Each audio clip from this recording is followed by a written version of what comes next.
Hello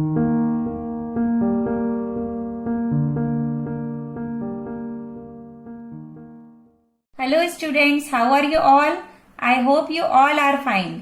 आज हम solve करेंगे एक्सरसाइज 3.6 का क्वेश्चन नंबर 2 का सेकंड एंड थर्ड पार्ट। इन दोनों क्वेश्चंस को करने के बाद आपकी ये एक्सरसाइज कंप्लीट हो जाएगी और सिर्फ एक्सरसाइज 3.7 जो ऑप्शनल एक्सरसाइज है वो रह जाएगी, फिर हम वो स्टार्ट करेंगे। और इस चैप्टर की प्ले लिस्ट इंट्रोडक्शन से लेकर आपकी सारी एक्सरसाइज वो लास्ट में प्रोवाइड करी गई है। आप उसकी हेल्प से इस पूरे चैप्टर को समझ सकते हैं। तो चलिए स्टार्ट करते हैं इस क्वेश्चन को। The question is 2 women and 5 men can together finish an embroidery work in 4 days, while 3 women and 6 men can finish it in 3 days. Find the time taken by one woman alone to finish the work and also that taken by one man alone. तो इसमें हमें given है कि 2 women and 5 men दोनों मिलकर एक embroidery work को finish कर रहे हैं 4 डेज में, जबकि 3 women and 6 men जब वो दोनों मिलकर काम करते हैं तो वो फिनिश कर रहे हैं 3 डेज में। तो हमें निकालना है कि एक वुमेन कितने दिन में फिनिश करेगी उस टोटल वर्क को, या एक मैन कितने दिन में फिनिश करेगा। तो इस क्वेश्चन को हम थोड़ा सा अलग तरह से समझते हैं पहले, कि सपोज हमें कोई वर्क करना है। सपोज मैं कोई वर्क करना चाहती हूँ जो वर्क मैं 2 डेज में एक वर्क को कंप्लीट करना चाहती हूँ। अब अगर मैं 2 डेज में कंप्लीट करना चाहती हूँ तो मैं सोच रही हूँ कि आधा वर्क मैं पहले दिन कर लूं और हाफ वर्क मैं नेक्स्ट डे कंप्लीट कर लूं, तो दोनों मिलाकर कितना हो जाएगा, मेरा वर्क कंप्लीट हो जाएगा। तो हमने उसको क्या किस तरह से लिखा, 1/2 एंड 1/2, हाफ ऑफ वर्क किया। इसी तरह से अगर मैं किसी काम को 3 डेज में कंप्लीट करना चाहती हूँ वन वर्क को, तो मैंने ये प्लान किया है कि मैं इक्वल जो वर्क है वो इक्वली डिवाइड करके करूंगी थोड़ा थोड़ा रोज। तो मैं अगर करूंगी डेली 1/3 वर्क, तो कैसे कर लूंगी मैं, पूरा वर्क मेरा कंप्लीट हो जाएगा। इसी तरह से अगर हम कोई चैप्टर रीड करना चाहते हैं, सपोज उस चैप्टर में 16 पेजेस हैं और उन पेजेस में को मैं 4 डेज में कंप्लीटली रीड करना चाहती हूँ, तो मैं क्या करूंगी कि मैं 4 डेज में रीड करने के लिए जो भी मेरा वर्क है 16 पेजेस मुझे रीड करने हैं, that is equals to 1 work. एक काम है जो मैंने सोचा है कि मैं कितने दिन में कंप्लीट करूंगी, 4 डेज में। तो अगर मैं डेली 1/4 1/4 1/4 1/4 वर्क मैं करूंगी, तो मैं क्या कर लूंगी, उस टोटल चैप्टर को मैं रीड कर लूंगी। तो 1/4 वर्क कितना होगा, 16 पेजेस अगर मुझे रीड करने हैं तो मैं डेली 4 पेजेस रीड करूंगी। डेली मुझे 4 पेजेस रीड करने होंगे, that is the 1/4 of 16 pages, और वो मैं पूरा वर्क कंप्लीट हो जाएगा मेरा। तो इसी तरह से हम इस क्वेश्चन को सॉल्व करने के लिए हम लिखते हैं यहाँ पे, let number of days taken by one woman alone to finish the work। Suppose हम ले रहे हैं कि वो X डेज में अकेले उस पूरे एम्ब्रॉयडरी वर्क को फिनिश कर लेगी, और मैन कितने दिन में करेगा, number of days taken by one man alone to finish the work is equals to Y days. इस तरह से ये कंप्लीट वर्क कर रहे हैं X डेज में, 1 वुमेन करेगी और जो मैन है वो Y डेज में करेगा। तो इनका पर डे वर्क, जो रोज वो काम कितना करेंगे, तो वो हम लिख लेते हैं per day work done by 1 women is equals to हो जाएगा 1/X। जैसे यहां पर हमने किया था कि 3 डेज में अगर 1 वर्क को करना है तो पर डे कितना वर्क करना होगा, 1/3, क्योंकि यहाँ पर 3 डेज थे हमारे पास, यहाँ पर X डेज हैं, तो इसलिए वो वुमेन कितने दिन में करेगी, 1/X। इसी तरह से per day work done by man 1 man is equals to 1/y। अब हमारे क्वेश्चन में गिवन है कि 2 women and 5 men can together finish the work. तो 2 वुमेन का जो वर्क है 1 डे का वो कितना हो जाएगा, वो 1 वुमेन का है 1/x, तो 2 वुमेन का हो जाएगा 2/x। तो वो हम लिख सकते हैं according to question 2 × 1/x plus ऐसे ही 5 मेन का जो टोटल वर्क है वो हमें गिवन है, तो हम 1 डे का वर्क निकालेंगे तो कितना आएगा 5 × 1/y इज इक्वल्स टू। अब ये दोनों मिलकर कितने दिन में फिनिश कर रहे हैं इस वर्क को, 4 डेज में। तो पर डे वो कितना वर्क करेंगे, दैट इज 1/4। इस साइड भी हमने टाइम ही लिखा है कि कितने टाइम में वर्क को फिनिश करेंगे, और इधर भी हमने पर डे वर्क ही लिया है 1/4। Now next, while 3 women and 6 men can finish it in 3 days। अब हम लिखते हैं कि 3 women का कितना हो जाएगा work, that will B 3 × 1/x plus 6 men का 6 × 1/y इज इक्वल्स टू 1/3। इन दोनों का मिलाकर जो पर डे वर्क होगा दैट विल बी 1/3। अब इनसे हम इक्वेशंस फ्रेम कर लेते हैं।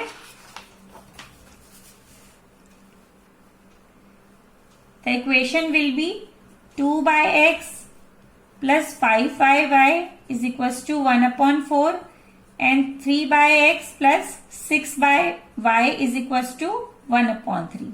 That is first equation and that is our second equation.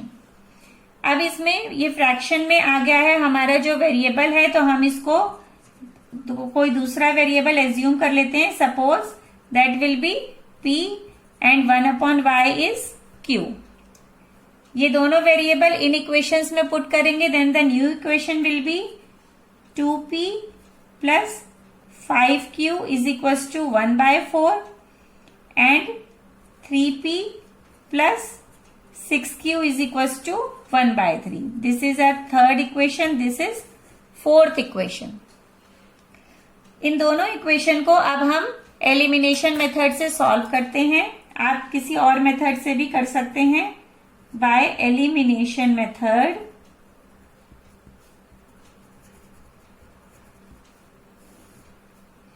क्या होगा इस मेथड में, इसमें हम देख रहे हैं कि अगर हम p के वेरिएबल को, जो p का जो कोफिशिएंट है उसको अगर हमें सेम बनाना है तो हम क्या करेंगे, इस इक्वेशन को 3 से मल्टीप्लाई कर देंगे और इसको 2 से मल्टीप्लाई कर देंगे। तो हम लिख लेते हैं multiply equation 3/2 by 3 and equation 4/2 multiply करेंगे, then what we will get 2p plus 5q। इसको मल्टीप्लाई करना है हमें 3 से, इज इक्वल्स टू हो गया 3 × 1/4। ये हो गया 6p plus 15q is equals to 3/4। That is our fifth equation. And next जो फोर्थ इक्वेशन थी वो लिखते हैं 3p प्लस 6q। इसे हमने लिखा है मल्टीप्लाई करेंगे हम 2 से, 2 × 1/3, then what we will get 6p plus 12q is equals to 2/3। That is our sixth equation. तो अब हम इस दोनों इक्वेशन में जो हमारा p वेरिएबल था वो कॉमन हो गया है, हम उसे अब क्या कर लेते हैं, सेम होने के बाद हम इसे सब्ट्रैक्ट कर लेंगे। Then we will write subtract equation 5 from equation 6। इसमें से सब्ट्रैक्ट करते हैं तो इक्वेशन 6 को ऊपर लिखेंगे, 6p plus 12q is equals to 2/3 and 6p plus 15q is equals to 3/4। अब इसे सब्ट्रैक्ट किया, सब्ट्रैक्ट करने के लिए यहाँ पे माइनस का साइन लगाते हैं। ये सेम है, ये कट हो गया, आपका एलिमिनेट हो गया। 12q में से 15q माइनस करेंगे तो कितना आएगा, -3q। Now 2/3 minus 3/4। अब ये दोनों फ्रैक्शन में है, जब हम 3 और 4 का एलसीएम लेंगे वी विल गेट 12। 3 4 क्योंकि ये दोनों क्या है, कंसेक्यूटिव नंबर्स हैं हमारे, और कंसेक्यूटिव नंबर्स का जो एलसीएम होता है वो सिंपल मल्टीप्लाई करके आ जाता है। 3 4 जा 12, 3 4 जा 12 करेंगे तो यहाँ किससे मल्टीप्लाई होगा? 4 से।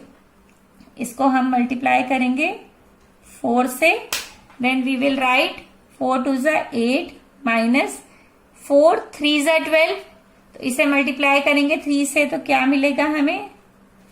3 3 जा 9, दैट विल बी -1/12। तो -3q इज इक्वल टू हो गया -1/12, देन माइनस से माइनस कैंसिल हो गया, q is equal to 1/12 into 3, that is equal to 1/36। तो हमें q की वैल्यू मिल गई है 1/36। अब इस q की वैल्यू को हम किसी भी इक्वेशन में पुट कर देते हैं और उससे p की वैल्यू मिल जाएगी हमें। तो इस q की वैल्यू को सपोज हम इक्वेशन 3 में पुट कर रहे हैं, then we will write put the value of q in equation 3। What is your equation 3? Equation 3 is 2p plus 5q is equal to 1/4 and q की वैल्यू पुट करी तो कितना आ गया? 2p plus 5/36 is equal to 1/4। ये equation बन गई है हमारी q की वैल्यू पुट करने पर। अब हम इसके आगे लिखते हैं।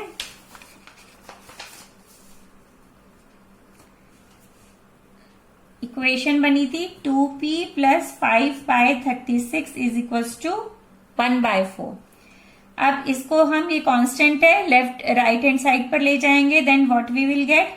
We will get 2p is equal to 1/4 minus 5/36। LCM आ गया हमारा 36, 4 9 जा 36, देन 9 1 जा 9 माइनस 36 1 जा 36, ये हो गया 1 into 5 is 5।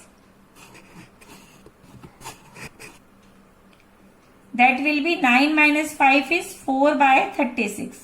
2p is equals to 4/36. 4 1s are 4, 4 9s are 36. 2p is equals to 1/9 and p is equals to 1/18. तो ये हमें p एंड q की वैल्यू मिल गई है और हमें निकालनी है x एंड y की वैल्यू। तो हम वो लिख लेंगे, p किसके इक्वल था? p था हमारा 1/x, तो 1/x ले लिया, 1/x इज इक्वल टू 1/18। इन दोनों को हम रिवर्स कर देंगे तो हमें क्या मिल जाएगा? x is equal to 18। इस तरह से x की वैल्यू मिल गई।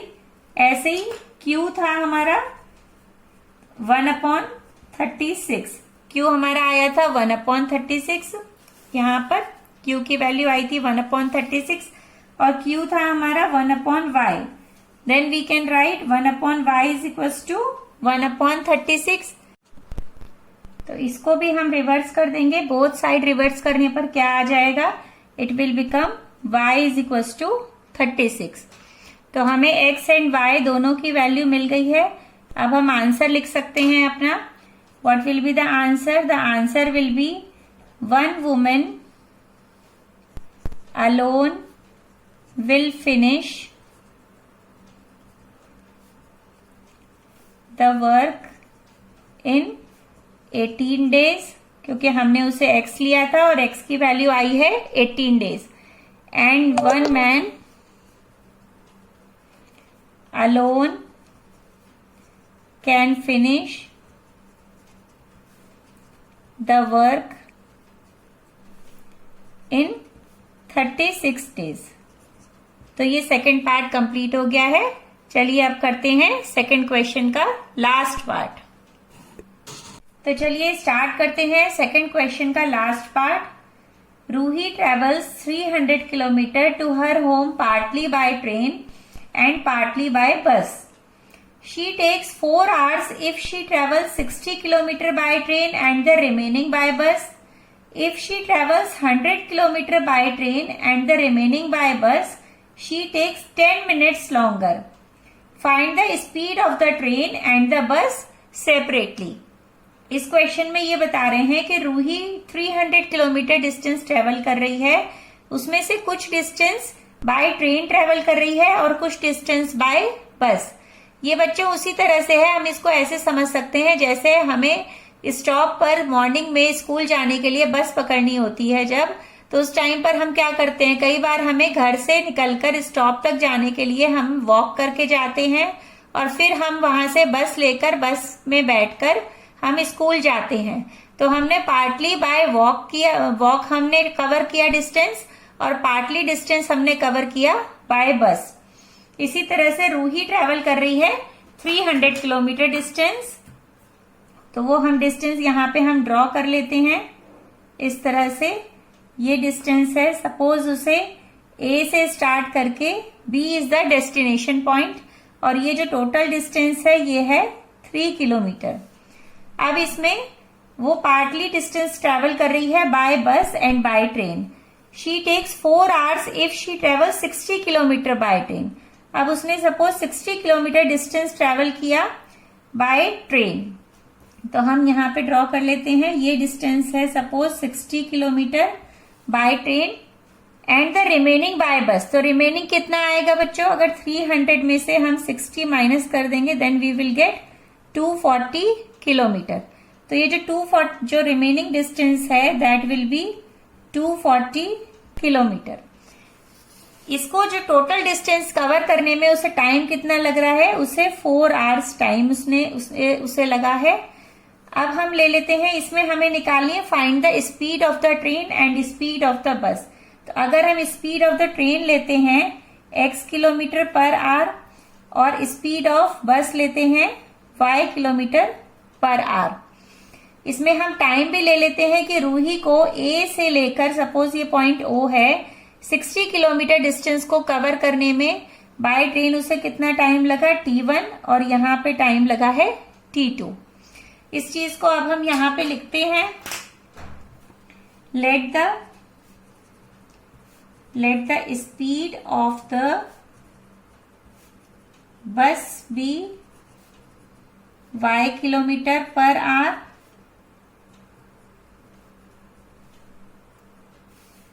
and let the speed of the train be x kilometre per hour. यह हमने ले ली है स्पीड, और टाइम लिया है हमने, time taken to complete the distance by train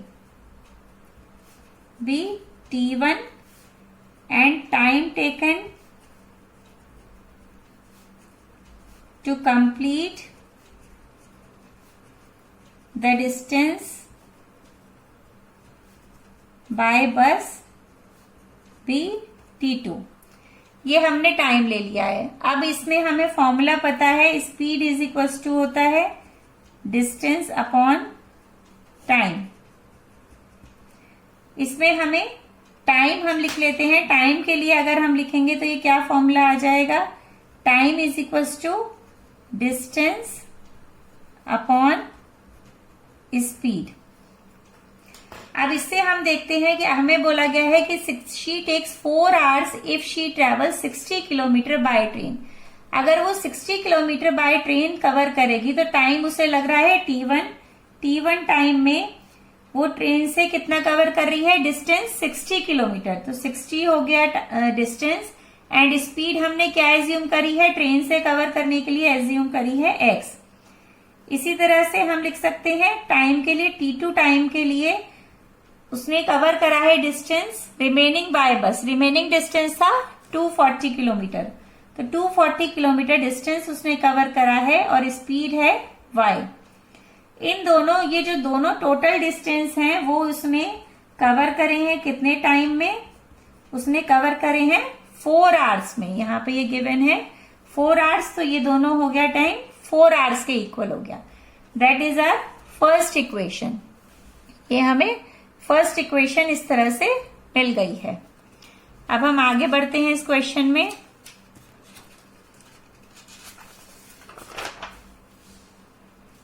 आगे है इस क्वेश्चन में, if she travels 100 kilometre by train and the remaining by बस।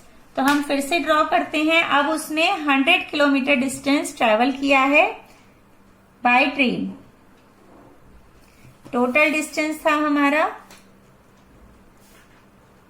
300 किलोमीटर, जिसमें से 100 किलोमीटर उसने ट्रेवल किया है बाय ट्रेन एंड रिमेनिंग हो गया। अब कितना रिमेनिंग हो गया? 300 में से 100 सब्ट्रैक्ट करेंगे तो आएगा 200 किलोमीटर बाय बस किया है उसने ट्रेवल।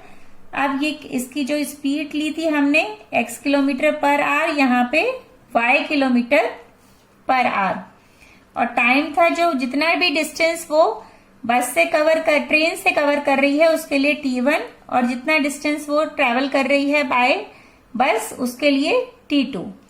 अब इसमें भी हम इक्वेशन लिख लेते हैं। If she travels 100 kilometre by train, तो 100 किलोमीटर बाय ट्रेन ट्रेवल करेगी तो कितना हो जाएगा time? t1 is equals to 100 upon x and t2 will be 200 upon y। और ये जो दोनों डिस्टेंस हैं उसने कितने टाइम में ट्रेवल किया है? उसने ट्रेवल किया है remaining by bus she takes 10 minutes longer, मतलब पहले उसे जितना टाइम लगा था उससे उसे 10 मिनट्स ज्यादा लग रहे हैं। तो पहले उसे कितना लगा था? 4 आवर्स, और अब उसे 10 मिनट्स ज्यादा लग रहे हैं। तो टोटल टाइम ये कितना हो जाएगा? 4 प्लस 10 मिनट्स। ये 4 क्या है? ये है 4 आवर्स। इसको इसलिए हमें इस 10 मिनट्स को भी हम आवर्स में कन्वर्ट कर लेते हैं। तो हमें क्या करना पड़ेगा? 1 मिनट इज इक्वल टू होता है 1 अपॉन 60 आवर्स। तो हम 60 से डिवाइड कर देंगे इसको। 1 आवर इज इक्वल टू हो गया 60 minutes and 1 minute is equal to 1 upon 60 hour. 1 minute है यहाँ पे और यहाँ पे 10 मिनट्स हैं, तो 10 मिनट्स को करेंगे तो क्या आ जाएगा? 10 अपॉन 60 आवर्स।